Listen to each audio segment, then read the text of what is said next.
Good morning. And welcome to worship with the Unitarian Universalist Church of Ventura. I am the Reverend Dana Warsnop, minister of this wildly human, seeking, curious, learning community.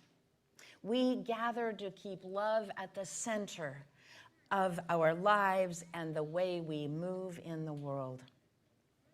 It is good to see everyone here, no matter how you have arrived here in this sanctuary, on foot, on wheels, online, Zoom or YouTube. I love you out there and in here. We are glad that you have joined us.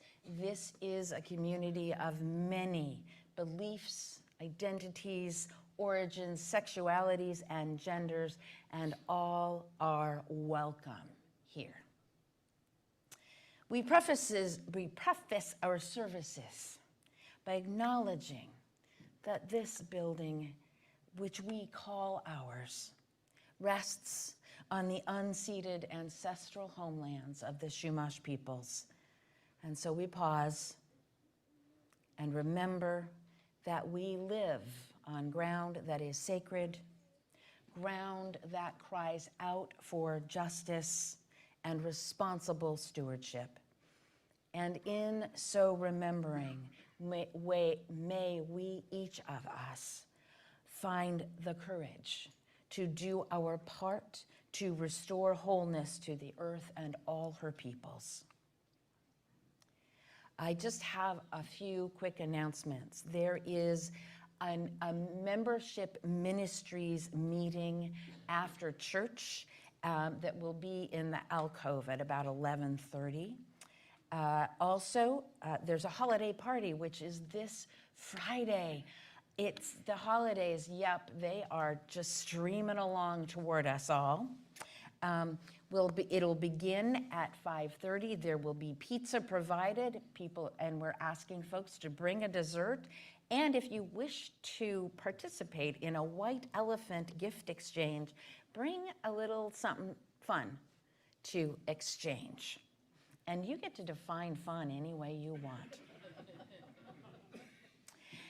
Also, there is, just letting you know again that the longest night memorial service for our homeless neighbors, there will be two again this year on Saturday, December 21st at 3:30 in Plaza Park in Ventura. And then on Sunday, the 22nd at 3:30 in Plaza Park in Oxnard.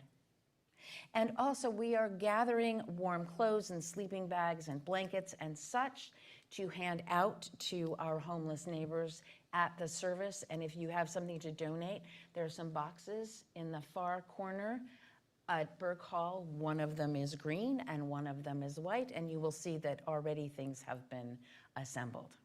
They're starting to be assembled.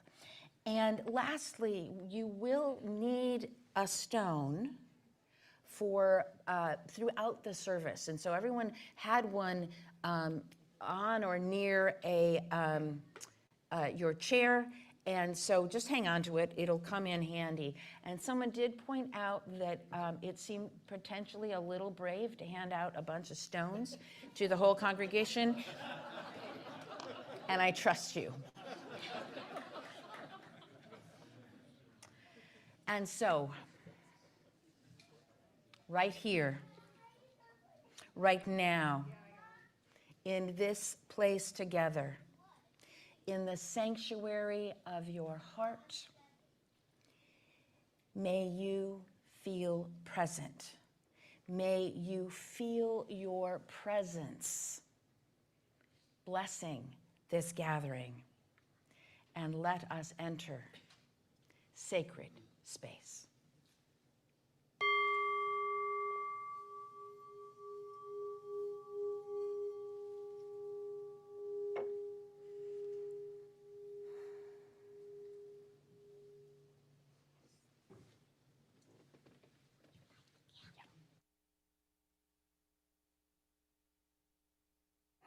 I'm Worship Associate Sue Brinkmeyer, and we invite those of you Zooming or streaming into the service today to light a candle or chalice at home, as Reverend Dana lights the chalice of our free faith here in the sanctuary.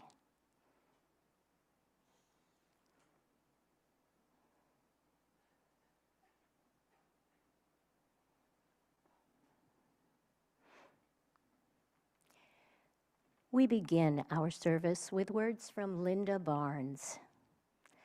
Suspended between all that was and that might be, we struggle to find this very moment, to live this very moment. Let us sit together for a moment and savor this moment.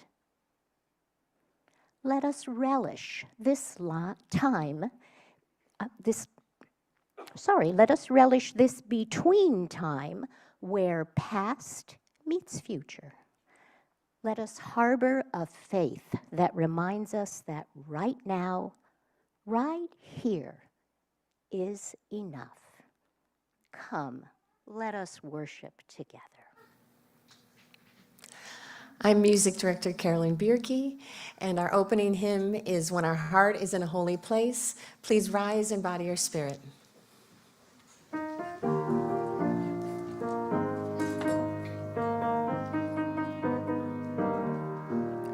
When our heart is in a holy place, when our heart is in a holy place, we are blessed with love and amazing grace. When our heart is in a holy place, when we trust the wisdom in each of us, every color, every creed and kind, and we see our faces in each other's eyes, then our heart is in a holy place. When our heart is in a holy place, when our heart is in a holy place, we are blessed with love and amazing grace. When our heart is in a holy place, when we tell the story from deep inside, and we listen with a loving mind, and we hear our voices in each other's words, then our heart is in a holy place. When our heart is in a holy place, when our heart is in a holy place, we are blessed with love and amazing grace.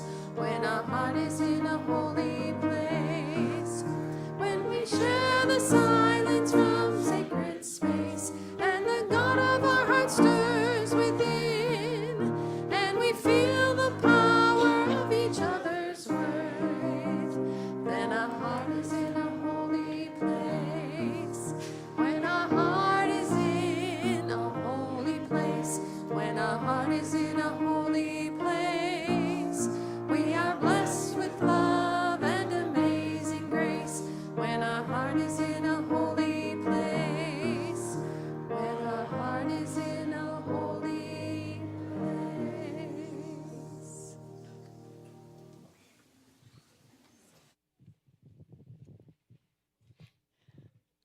My name is Lily Rappaport. I'm the Director of Family Ministry, and I'm going to call all those young or young at heart to come join me in front for the time for the child in each of us.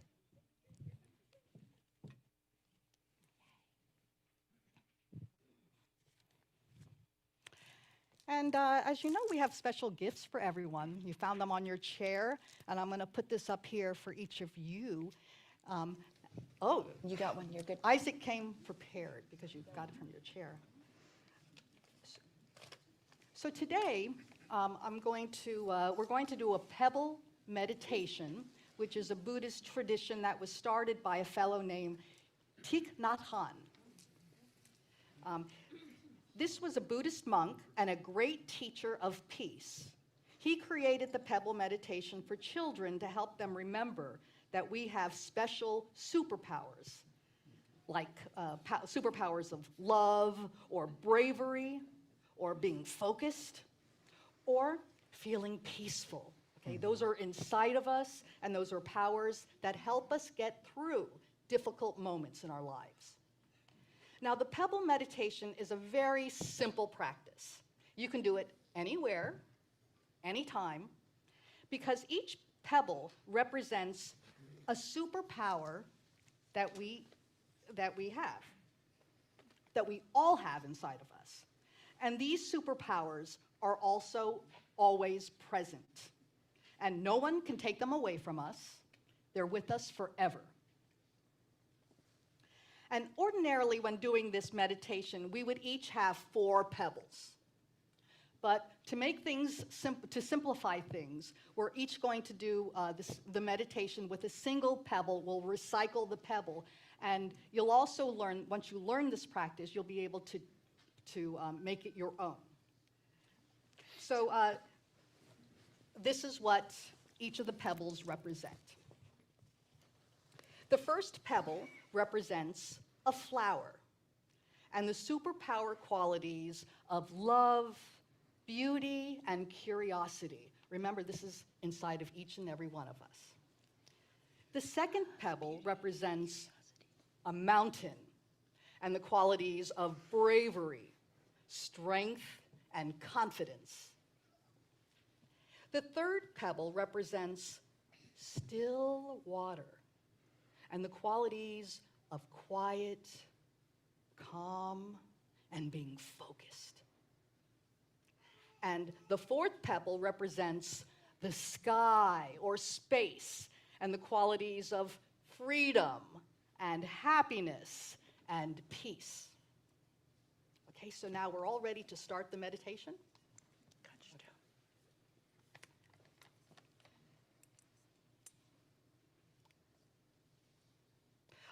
So I'm going to ask you all to relax, take a slow, deep breath in, and exhale, breathe out. And then also take another deep breath in, and exhale. And now I'm going to ask you just to breathe normally as you listen to the words.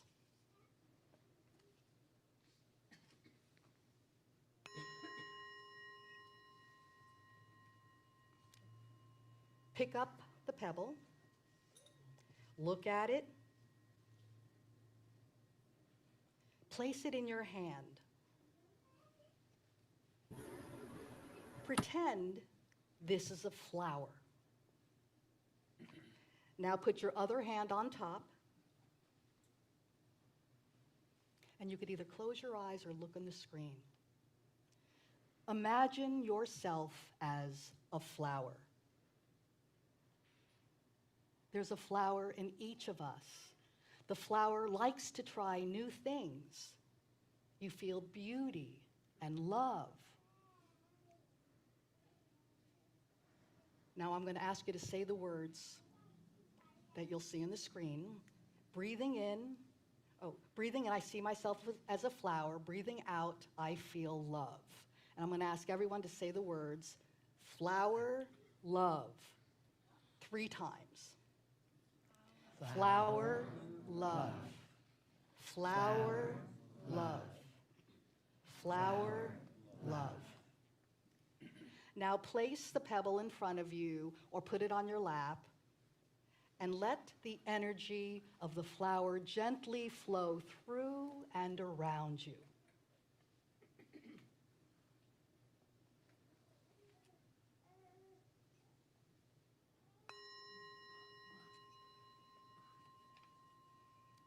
Now pick up the pebble, look at it, place it in your hand, and pretend this is a mountain. Now put your other hand on top and imagine yourself as a mountain. There is a mountain in each of us. A mountain is strong. No matter what's going on around it, you feel confident and strong. Breathing in, I see myself as a mountain. Breathing out, I feel confident and strong. Now everyone say out loud 3 times. Mountain, strong. 3 times. Mountain, strong. Again. Mountain, strong. Now again, feeling it. Mountain, strong. Now gently place the pebble in front of you or on your lap and let the energy move through you and inside you and around you.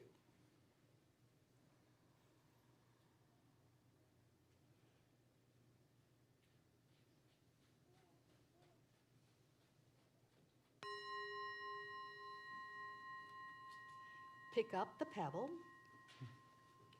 look at it, and place it in your hand and pretend this is calm water. Now put your other hand on top and imagine yourself as still and calm water. If you've seen the surface of a lake when it's still, you may have noticed that it reflects the mountains and the clouds and the trees around it. And there is still water in each of us. And when the water is still, you can see things clearly. You cultivate peace and calm. Breathing in, I see myself as still water. Breathing out, I feel calm.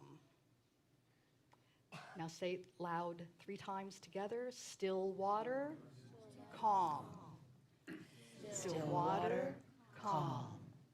Still water, calm.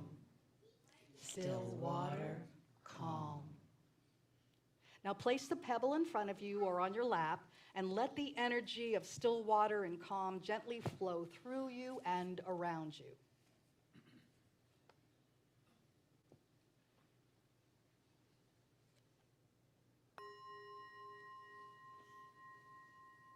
Pick up the pebble, look at it, place it in your palm, and pretend this is the sky. And put your other hand on top.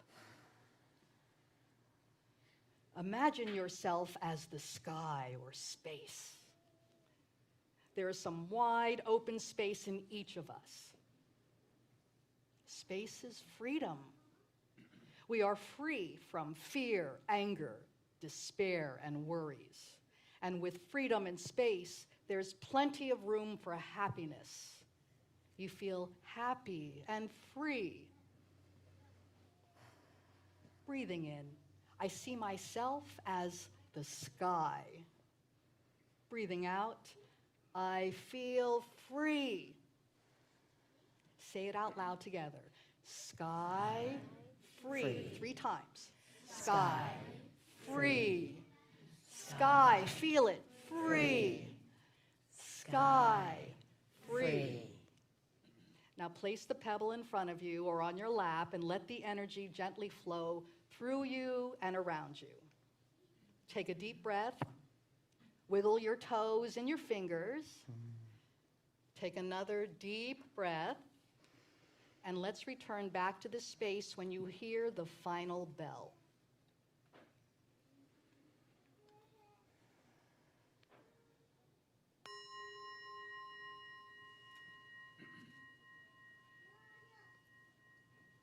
Okay, that's the practice. It's as simple as that. Okay, after practicing the pebble meditation a few times, you can adapt it and make it your own. Okay, you can assign any qualities to the pebble that you want the pebble to represent, and you can even have it represent a friend, a loved one, a relative, so that you can help that person or whatever it is that you're thinking about to be free of worries and to be carefree in their hearts. So keep practicing. You have the stones to take home with you. And let's embrace this journey with an open heart and open mind. And let the pebbles guide you toward a greater sense of inner peace and well-being. And as we hold on to those pebbles, we're going to rise Maybe holding the children in our hearts, which is what this song represents. We'll sing the children out, form a bridge in the center aisle, and we'll send the children out to their classes. We hold you in our love as you go, as you go. May your heart be at peace as you go. To nurture the spark of your precious life. We hold you in our love as you go.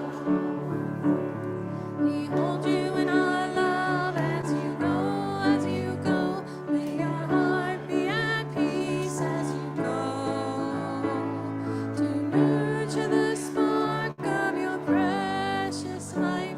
We hold you in our love as you go.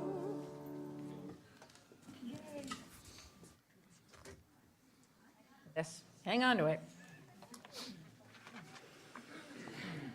Each Sunday, this congregation gives away our collection to an organization in the larger community, and sometimes to funds that help people in our own church. Those of you who are at home have two ways to give. If you're on Zoom, you can click on the link that will be posted in the chat, or you can text the word assist to the number that is on the screen.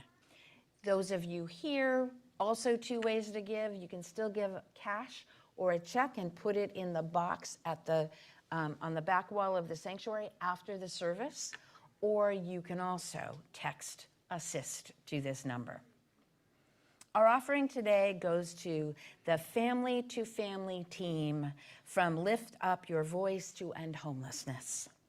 On the first Monday of each month, this team of volunteers provides lunch to some 120 of our homeless neighbors. They all get a hearty meal along with juice, milk, and coffee. And also there are toiletries and donated clothing on hand, and even snack bars and extra fruit for folks to take away. Next month, the group is also planning on donating paperback books. This is going to be for the first time. I'm going to see if that is popular. So warmth and care, a full stomach, and perhaps a full heart, because that's how a good book makes me feel.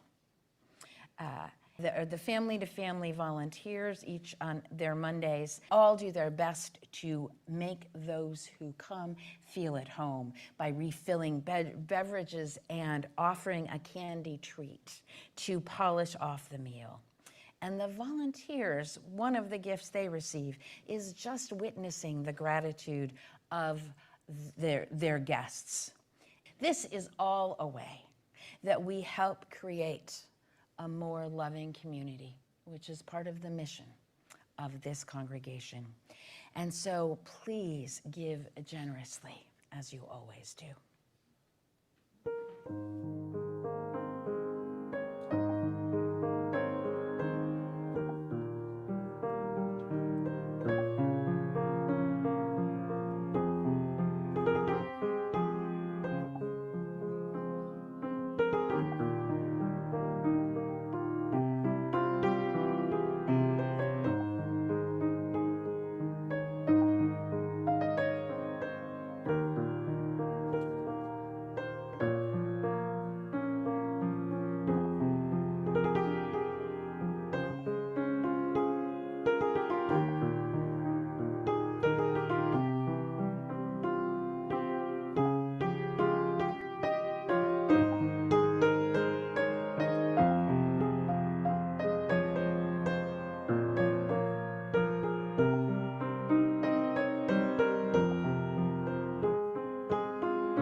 We are grateful for the generosity of this community, which weaves a tapestry of love that we call community within and beyond these sanctuary walls.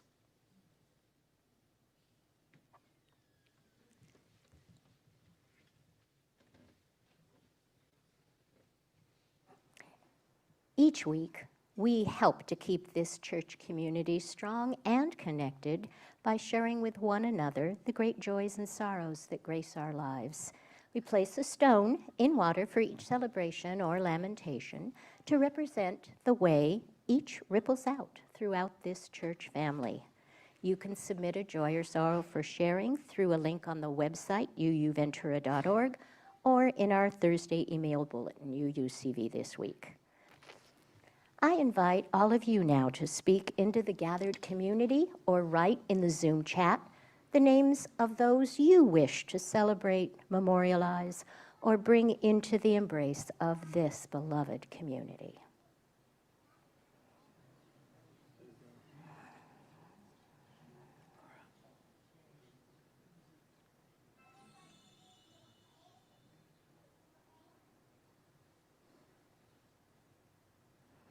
Reverend Dana will now place one final stone in the water for all the joys and sorrows just shared and those yet unspoken in the silent sanctuary of our hearts.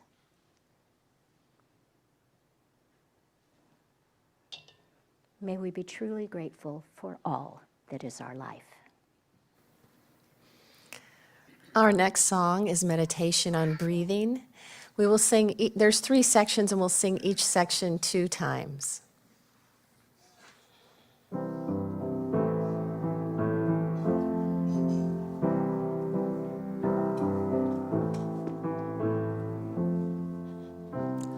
When I breathe in, I'll breathe in peace. When I breathe out, I'll breathe out love.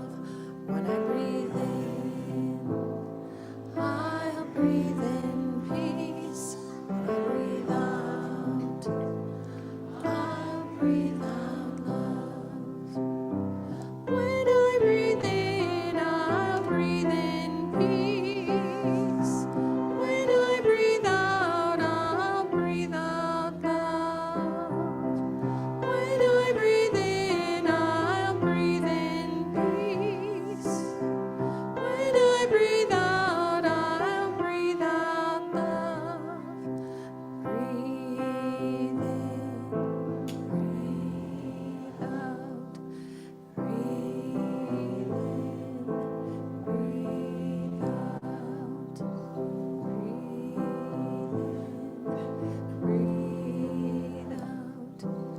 Breathe in, breathe out.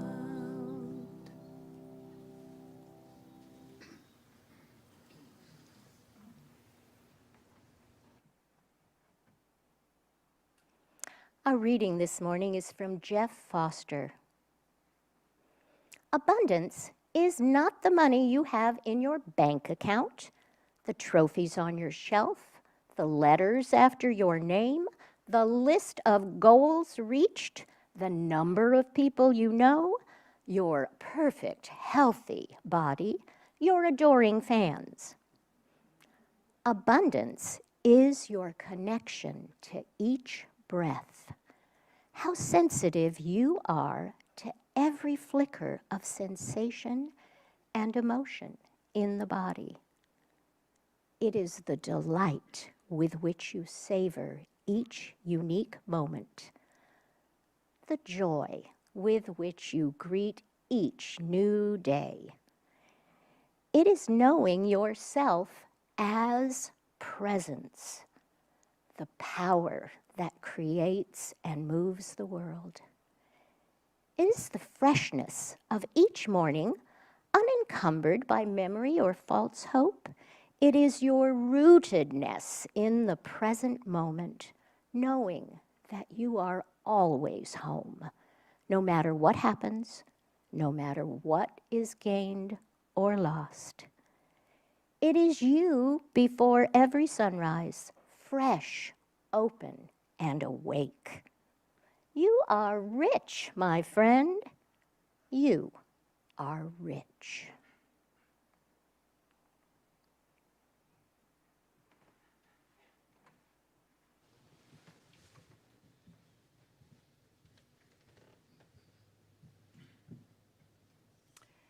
I invite you now into a time of meditation.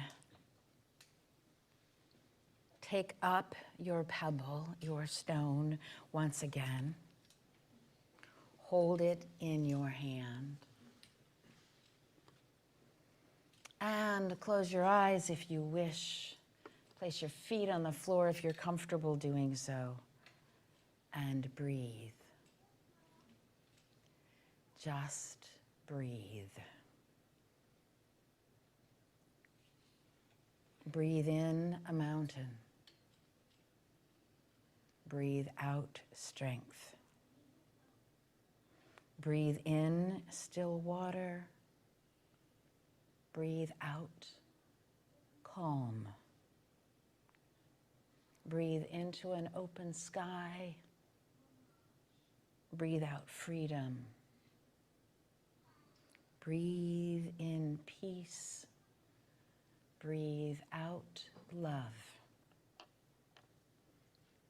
A silent meditation.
One, two, three.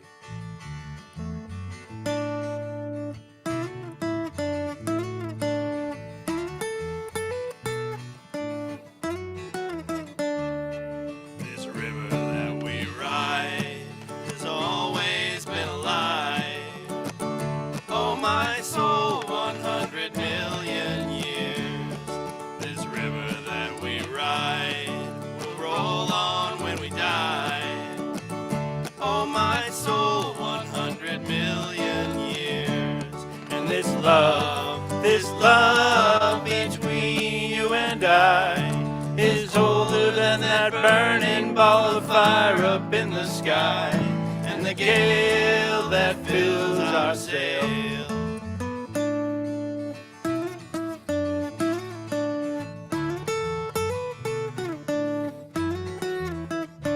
And the lights that shine tonight have always been alive. Oh, my soul, 100 million years. Yeah, the lights that shine tonight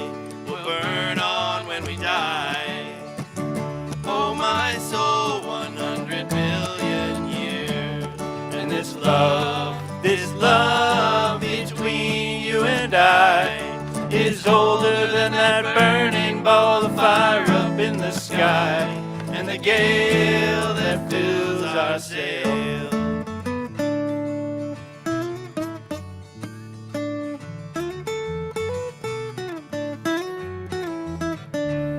And this love between you and I is older than that burning ball of fire up in the sky and the gale that fills our sail.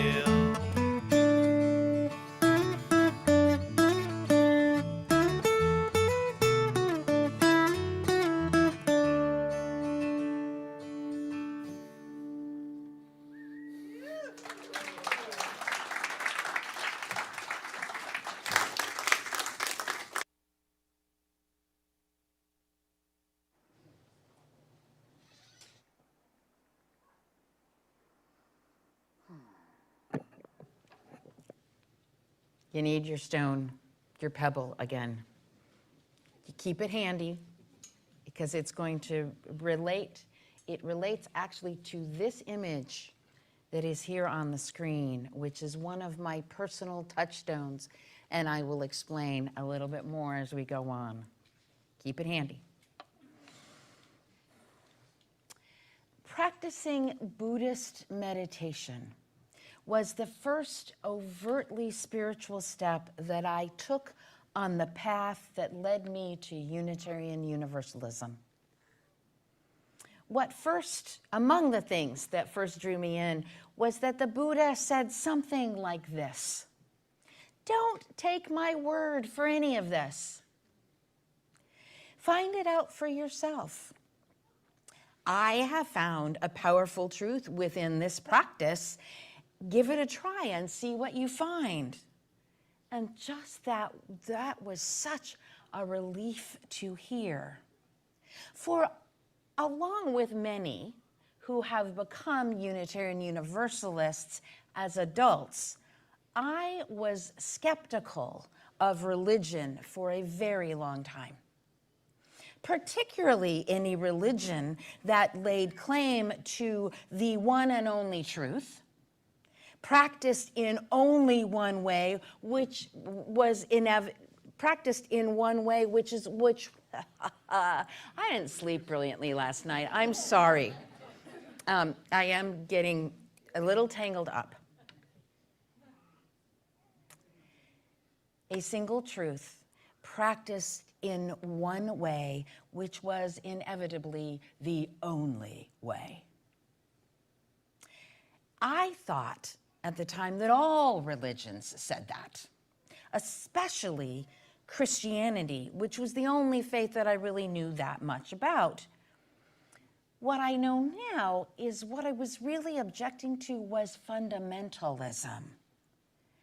Not all religion, and that is a sermon for another day, but it's that hold on to that piece too. And still, what a relief it was to hear any spiritual teacher tell me not to take his word for it, to find out what could bring me closer to love, peace, and truth for myself, to have my own direct experience of it.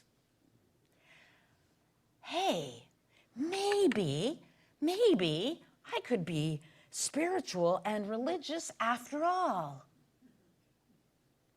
And here I am.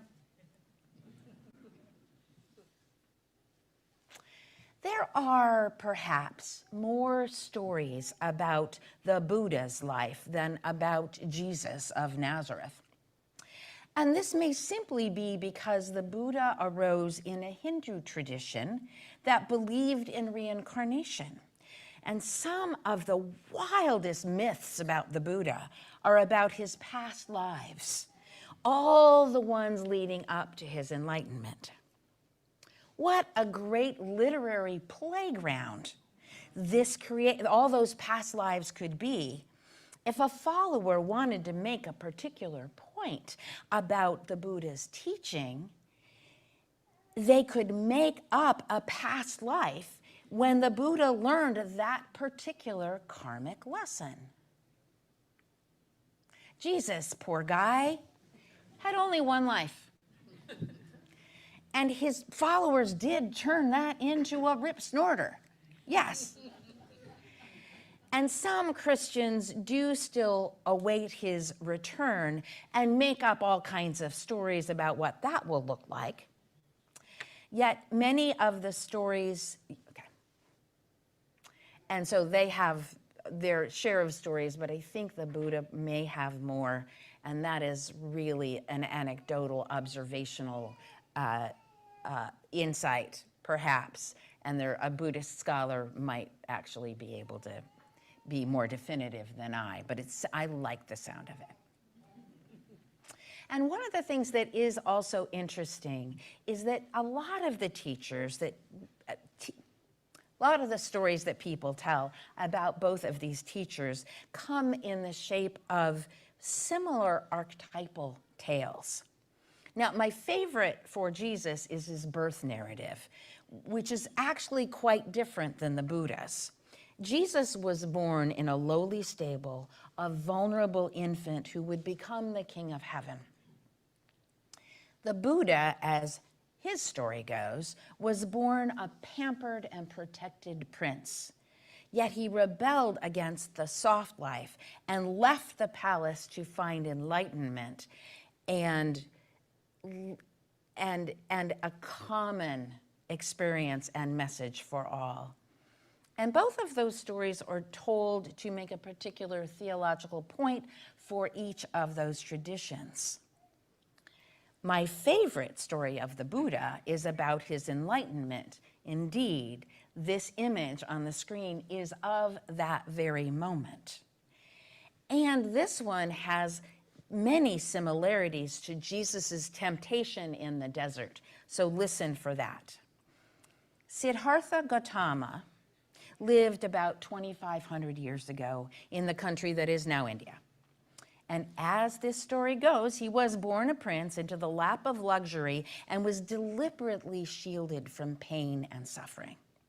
So when he first encountered people who were suffering, who were ill, old, and dying, it shook him to his core. And he needed to know why people suffered and how to be free of it. So when he was about 30, he left home and went on a spiritual quest. He sought out the great teachers of his day. He took on some extreme ascetic practices, depriving himself of the very basic needs of being alive. And some of the stories of those practices are downright alarming. And yet, he did not find what he was seeking in any of those places. And so one day, after 6 years of this, in deep despair and frustration, he sat down under a tree and said he wouldn't move, eat, or drink again until he knew the answer to end all suffering. Now this, as we enter deeper into the territory of myth, this made Mara, essentially the devil, very worried. Mara thrived when people were miserable. So he tried to keep Gautama from learning any truth that could end human suffering, free humans from suffering. And first, Mara tried to tempt him with delicious foods and all kinds of comfort and luxury. And after 6 years of self-denial, that certainly could have been a temptation. But Gautama just sat quietly under the tree. Next, Mara offered Gautama all the power in the world, saying he could make so many lives better by being a good and powerful king. But Gautama still sat quietly under the tree. Finally, Mara mocked him, saying, "Who do you think you are anyway? What makes you think you can save anyone, even yourself?" Gautama still sat, but this time he moved his hand and simply touched the ground. He said, "I am a child of the earth, and that is all I need." And as soon as he touched the ground, Gautama found the truth he sought.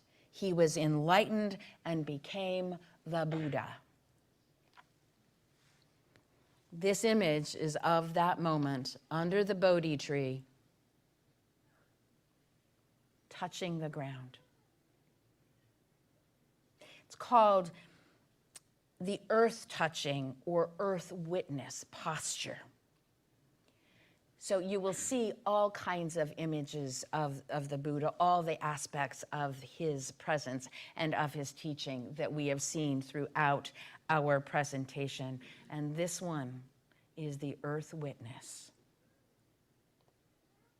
So take out your rock again. Touch the earth. You too can find peace, truth, love at the center of being.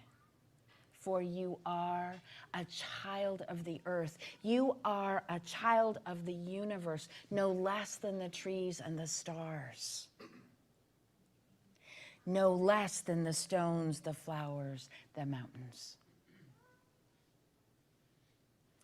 The realization the Buddha had under the Bodhi tree was that he need not punish himself. He already had all he needed for his fullest enlightenment simply in his own humanity, a child of the earth. This teaching is called the middle way. It's neither ascetic or indulgent, a simple awareness of being alive in the present moment, and then the next, and then the next. Buddhist meditation practice focuses on the breath because that can bring us that level of consciousness into our body in each moment, and then the next, and then the next. And then when the mind wanders, because oh my gosh, does it wander? An awareness of breath brings us back to the present. And so the Buddha took up his ministry, which lasted for 50 years? Anybody got that number in their head? Okay, something like 50 years, from about 30 to 80. Which is, again, a little different than the story of Jesus, though there are the parallels and the places they diverge. And so he took up this ministry, and people around him could almost instantaneously see some deep presence in him that they couldn't name. And they asked, "Who are you?" Or maybe, "What are you?" And Gautama, now Buddha, answered simply, "I am awake." Buddha means awakened one in Pali and Sanskrit, the languages of that time. He was fully awake to the nature of reality. Now, of course, this story is a myth. The kind of stories that peoples tell to get at the deeper truths, to communicate the power of the Buddhist teaching and the presence of an awakened one. And in Buddhist tradition, any one of us is fully capable of a similar awakening. The Buddha did say, "Don't take my word for it. Try this practice and see for yourself." And then he taught people his practice and helped them see for themselves or find their truths. And that makes it all sound so simple. And in significant ways, Buddhist practice is simple. Just breathe and be present. Yet anyone who has tried knows that while, yes, it is simple, it is certainly not easy. Which is why we practice and we gather in community and practice and then practice some more. Yet it is also possible, I've always found this so intriguing, that at any moment you could find yourself fully present and suspended between all that was and all that might be. And in that moment, you can know that you are enough. Any moment. The Buddha had a powerful presence that aided and taught and assisted people to come to what he had found. Although all that he had is also in each one of us, each one of you. And it's been there all along. This river that we ride has always been alive. It can be quite a ride, and still it flows on. When we are connected to each breath, we can savor each moment. And you can come to know yourself simply as presence, the power that creates and moves worlds. Simple presence, which is within each of us all of the time. One of the reasons that Buddhism resonates with many UUs, or perhaps it's the other way around, one of the reasons Unitarian Universalism resonates with many Buddhists, is that both are profoundly human and humanist. In the teachings that have been handed down, the Buddha said little about a god or gods. Not to deny their existence, because he just doesn't really care about it. They are not necessary to the practices or the truths that he taught. Everything necessary to your own enlightenment, your fullest realization, lies within you. So be ye lamps unto yourselves, hold on to the truths within, knowing that you already have all you need. You are already and always enough. Always, always enough.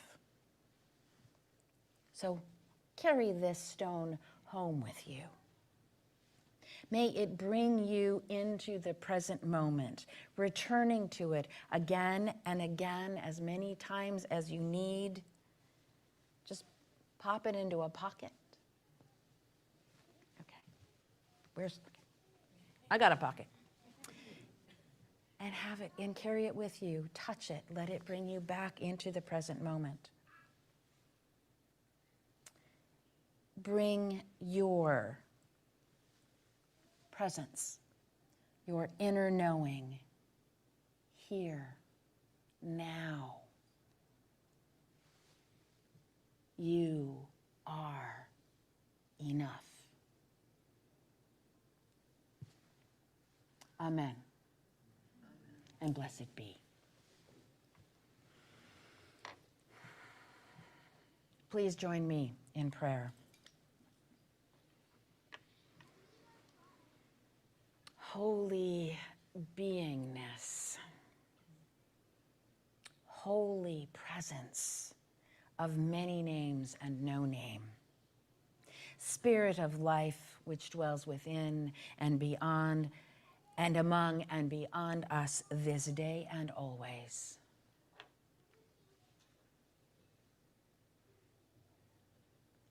May our living, our breathing, our presence always be a gift to the world.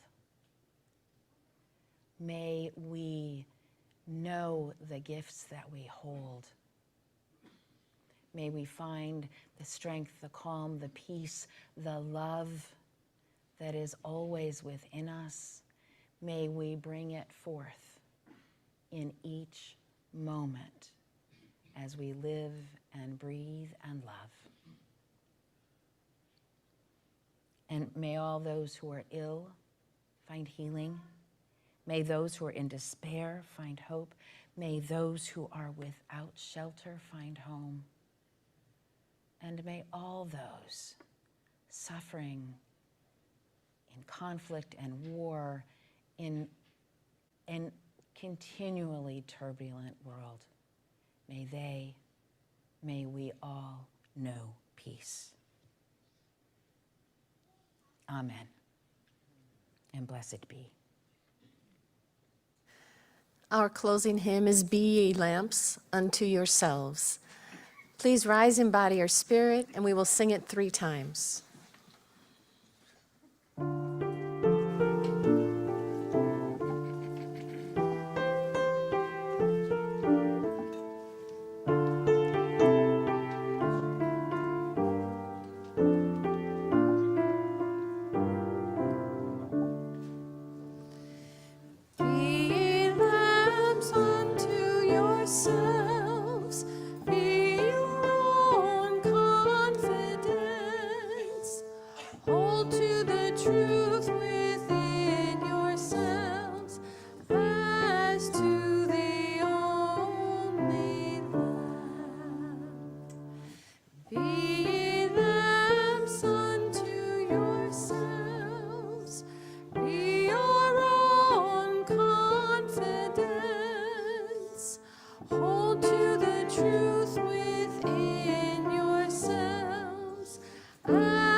Please join me in reading the words on the screen as we prepare to extinguish our chalice here and at home. We extinguish this flame, but not the light of truth, the warmth of community, or the fire of commitment. Those we carry into our lives until we are together again.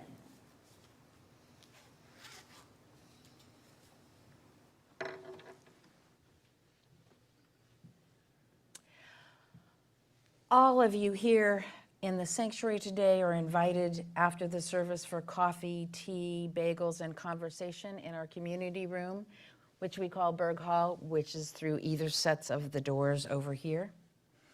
And you can drop by the big round table under the Connecting Center sign to visit with friendly folk who are waiting to say hello.